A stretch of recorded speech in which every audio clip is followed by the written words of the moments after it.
Hey, what's going on YouTube? BD Kane 721. Happy Friday. Hope everybody's doing well. Gonna squeeze hopefully a quick video in here responding to something that James over at Elite Hunters put up on his channel about a month ago. It was a contest. I believe it's over now. I'm not really responding to his contest. I'm not really even answering the question that he asked. But because it referenced me, I thought it'd be fun to keep it going a little bit and talk about sort of my, quote unquote, my side of the story. He put up a contest video, which I left a link below, about why people collect vintage. And he challenged a lot of us in the community about why you collect vintage. Wanted everybody to put up a video response to talk about that particular issue. He and I sat down for about 20 minutes or so back at the National in July and talked about this very issue. And we shared so much insight with each other. I was so happy to talk to him for 20 minutes and get his insight on vintage. I am not a vintage collector, as you all know. I am strictly a modern baseball collector. I probably have 90 to 95% of my collection is in the baseball world. I do a little bit of football, a little bit of basketball, but that's about it. Why do I collect modern, though? And why not vintage? So, hey, James, here's why I collect modern, to answer your question.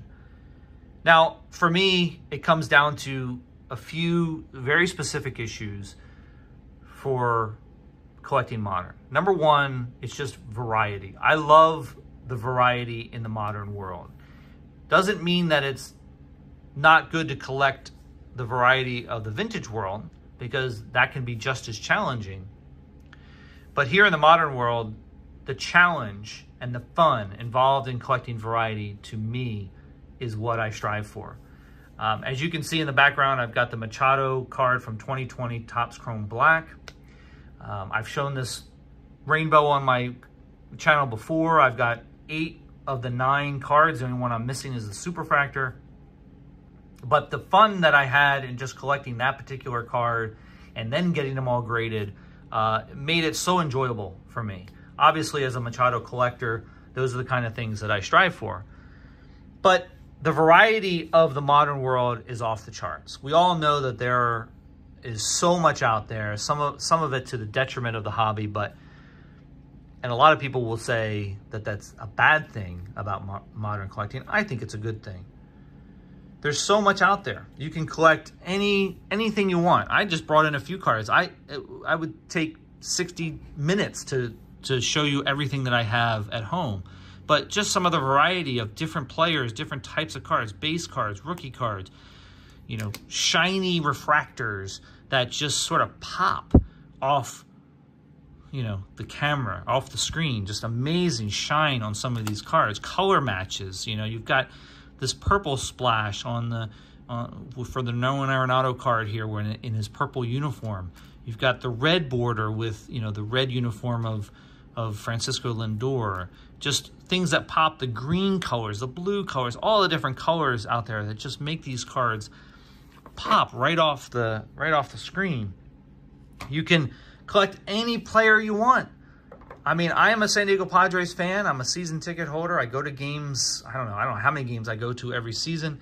But heck, I collect the hated Dodger players because even though I don't root for the Dodgers, I really like the players. I mean, Freddie Freeman, how do you really hate Freddie Freeman? Just a great guy, great player, going to be probably a Hall of Famer. Mookie Betts, same thing. How do you hate Mookie Betts, right? So you collect his stuff. I mean, the variety of things out there to collect is off the charts, as we all know. You can collect the great players of the day. You know, Aaron Judge. I don't follow the Yankees. I mean, I do, but I don't follow them like I follow the teams out here. So you can collect different variations of Aaron Judge cards. You can collect the greatest player of our generation, probably, in Shohei Ohtani. I think we all would agree that Shohei Ohtani could be the best player in the game today. There's so much out there that you can collect of his cards. You can even get them graded.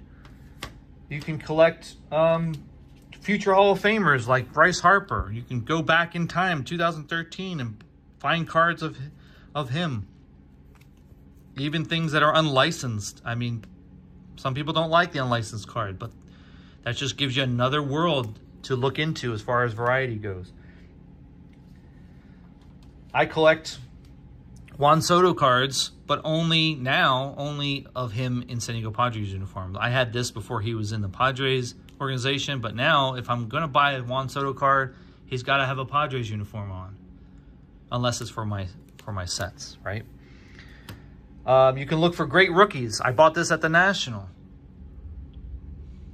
This Jackson Merrill, 2022 Bowman Chrome Prospects. Just an awesome looking card. And you can do that. You can go out there and buy rookie cards of guys that you think might be superstars later in their career. Variations, photo variations.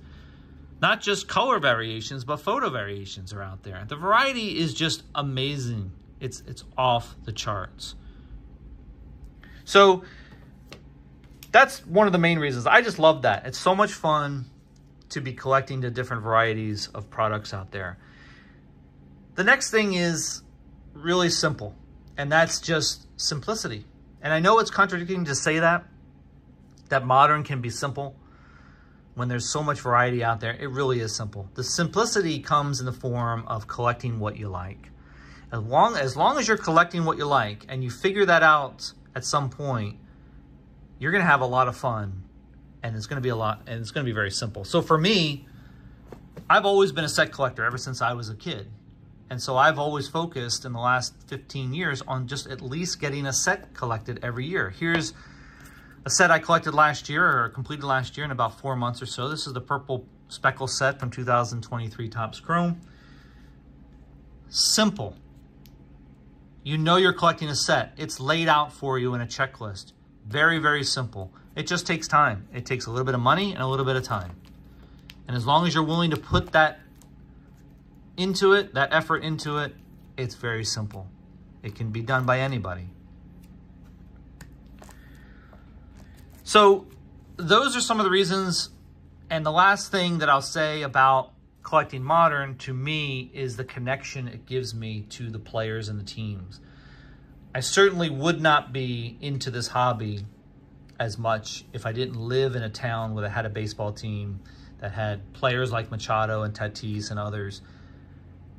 But it allows me to feel connected to them, allows me to feel connected to their careers. I get to sit here and play sort of armchair quarterback and just collect the players that I think are good, that they're going to be maybe future Hall of Famers, or maybe they are going to be Hall of Famers, and I'm able to collect their products. So the connection you have to live careers that are going on right now is pretty amazing. Vintage is a totally different story.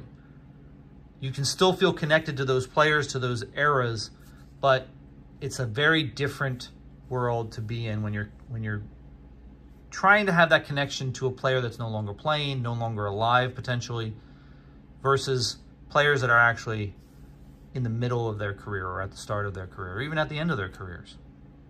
So hopefully, James, that gives you some insight as to why I collect modern.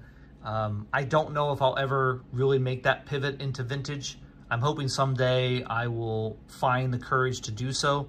I consider vintage very, very difficult. You know, it's very condition sensitive, which modern is not.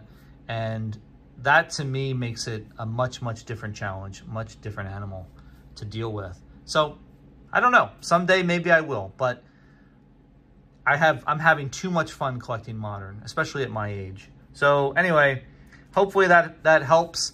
Guys, get out there. Tell us why you collect modern. I would love to hear some of you out there talk about why you collect modern versus vintage. And maybe you collect both, but give me some insight as to why you collect modern. I would really appreciate it. All right, guys, I will talk to you next week. Have a great weekend, and I will see you soon. Bye.